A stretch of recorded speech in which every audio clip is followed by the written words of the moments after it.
Hi Cowboy, the podcast that brings you the true crimes of Wyoming. So without further ado, let's saddle up and take a historical ride through the Old West.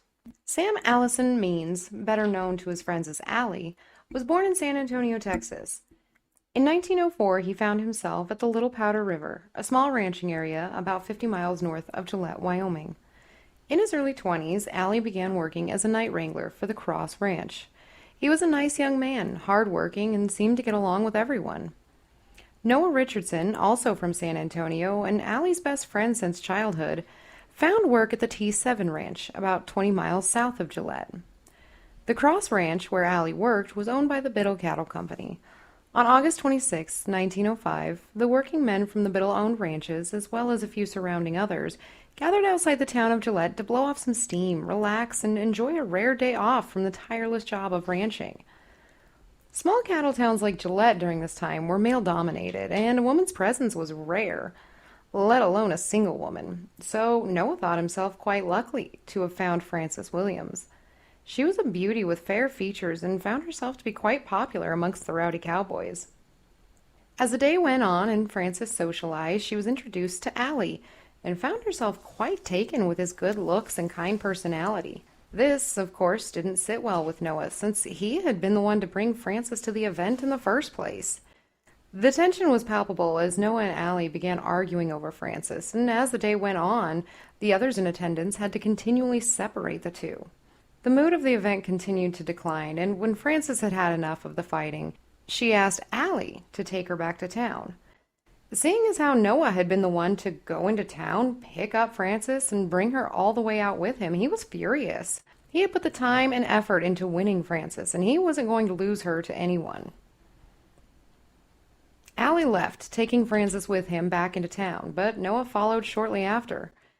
A few miles from town, Noah caught up to Allie and Frances, and the two men began fighting. As Frances watched on in horror, Noah pulled out his gun and shot Allie 4 times. Missing only once.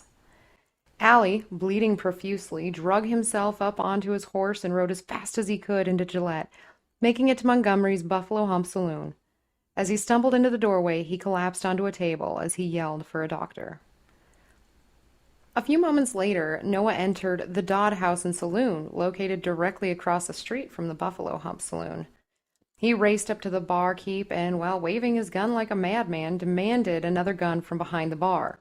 The bartender, surely not new to handling rowdy cowboys, was able to wrangle Noah to the ground and subdue him. Deputy Sheriff Lou Jean was called and quickly arrived at the scene. He arrested Noah and transported him to the county jail in neighboring Sundance, Wyoming. Meanwhile, Allie was taken to Dr. N.H. Baker's office, where his wounds were tended to as best as the doctor could, but the damage was severe. Allie was transported by train to Sheridan, a larger town with more resources and better medical facilities. As Allie fought to recover, his co-workers and many residents of Gillette immediately pulled together and raised $165 towards his medical costs. In today's money, that would have been over $5,500. As everyone hoped and prayed for Allie, he unfortunately died from his injuries 2 days later, on August 28, 1905. He was just 24 years old.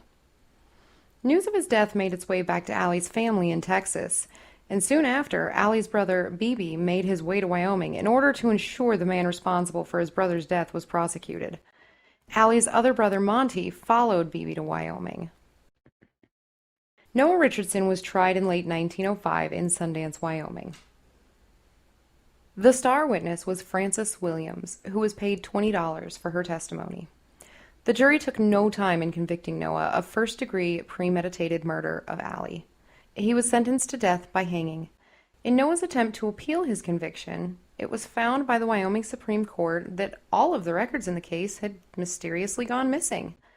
To this day, it's unclear whether the disappearance was an inside job or an honest mistake, but the clerical error resulted in a new trial for Noah, and the second trial found that he had suffered a brainstorm, or what today would have been classified as a moment of mental illness or insanity at the time of the murder. His previous conviction was overturned, and he was now sentenced to life in prison. Noah, no longer facing the hanging tree, was overjoyed. Noah was sent to the Wyoming State Penitentiary in Rawlins, Wyoming, where he and many other prisoners worked in a broom factory. By 1911, the prisoners were reallocated to state road projects along with the broom factory. However, overcrowding in the prison and a change in recent leadership caused an outbreak of violence from the prisoners, including Noah. The prisoners set fire to the broom factory in July, but conditions worsened. Violence again broke out in October of 1912, when inmates lynched a black man, Frank Wigfall, who was accused of rape. With officials focusing on investigating Wigfall's death, Bert Dalton, a member of the Whitney Gang serving a 20-year sentence, led a prison break on October 12th with 19 other men through the penitentiary fence. The following day, Warden Felix Alston led a group of prison guards to track down Bert, Noah, and 7 other men who, during the chaos of the previous day, had overpowered a guard and taken his keys.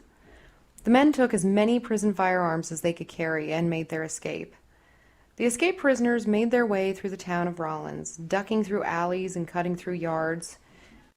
Hearing the ruckus, Charles Stressner's wife peeked through her window, only to see the men hiding in her yard. She quickly woke her husband Charles, who grabbed his gun and barreled out the door. He caught up to the men in the street and, gun raised, demanded the men to stop. For his trouble, he was shot in the head by none other than Noah Richardson, killing him instantly. Witnesses said there was no hesitation in his shot. The men broke off into smaller groups at that point and fled towards the train tracks at the edge of town. A posse of prison guards killed one of the men and caught another hiding under a rail car, returning him to the penitentiary by automobile. Having now committed the second murder in his life, Noah and 2 other convicts, Ernest Backstrom and J.H. Burke, made their way south from Rawlins. The men evaded escape for 2 weeks, but J.H. Burke had been wounded during the initial escape and was beginning to slow the men down. By the time the guards found his body, it was clear that Noah and Ernest had murdered him. Noah and Ernest hid in a sheep wagon outside Baggs, Wyoming, near the Colorado border. They had made it 70 miles through the cold and snow-covered plains from their prison cells when the posse finally caught up to them. Noah, who had previously made the statement that he'd rather be dead and in hell than back in prison, emerged from the wagon, stood tall, and began unleashing fire at the guards. It's said that he shot somewhere between 20 and 30 rounds. He was killed when the guards returned fire. Once the shooting had stopped, the guards investigated the wagon, only to find Ernest already dead within. What began as a simple courtship led to a murderous rampage. What funny things that love can make one do. Allie's brother Monty chose to stay in Wyoming, finding love himself and serving in the Army during World War I. Allie's saddle, the same one he rode while making his harrowing journey to the Montgomery Buffalo Hump Saloon, can still be seen today inside the Campbell County Rockpile Museum in Gillette, Wyoming.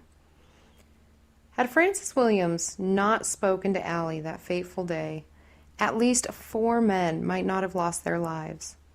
The Wyoming State Penitentiary in Rawlins is still in operation today. Thank you for listening. I'm Blue, and this has been one of many stories from Ride High Cowboy.